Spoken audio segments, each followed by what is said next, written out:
You know, I heard Mr. Merchant, whom I like, Mr. Burchett, he said, look, this is a simple matter of accountability. I wish that were true. But we all know that's not true. We all know that behind this is something else. And at this moment, that risks serious undermining, serious erosion in confidence on the battlefield in Ukraine. The people of Ukraine have lost their electric power, their access to the internet, water, heat in a terrible winter. And those brave people are carrying on to fight an enemy that knows no bounds. And right now, the only signal we should be sending those people is our unswavering support. There'll be plenty of time to look at accountability and transparency. We should. Right now, we're in the middle of a war. Yesterday, I met with my counterpart from Ukraine. He's a member of the parliament. He's a brave young man. He goes out and fights and serves his country in the Rada in their parliament. He was here in Washington, meeting with people up here and with the administration.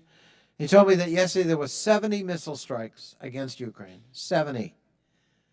And that just one category of missiles, the Russians have 7,000 in their warehouses. That would mean another 100 consecutive days, theoretically, of 70 missile strikes a day.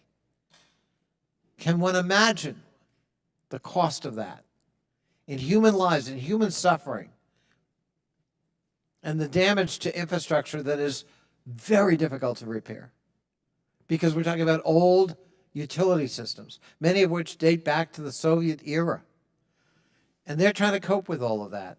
And they need our support. They need our friendship. They need to know they can count on us. And while maybe we should have a discussion about accountability and transparency, I join that discussion. It's not now. We can't pretend that's all this is about.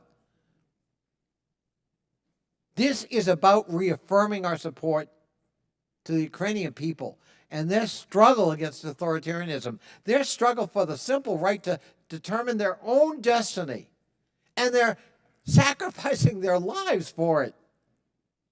The least they can expect from us is that we will help them in that effort. We won't fight the fight for them, but we will make sure they have the resources they need to win that valiant fight.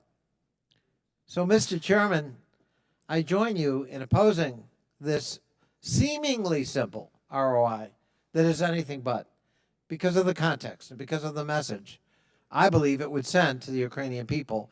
I would also add, Mr. Chairman, because you mentioned wearing my other hat as the president of the NATO Parliamentary Assembly, the legislative arm of NATO. We need to be cognizant of the message we send our allies. In recent years, they have reason to believe maybe we're not that reliant. And we don't want to send any mixed message on this subject. We want to make sure that that alliance is strong, it's cohesive, and it's unified. And that we're showing nothing but solidarity at this precarious moment. It's particularly important since the Ukrainians are actually winning on the battlefield. So I'm all for transparency and accountability, but not in this resolution, not now, not with this message. I yield back.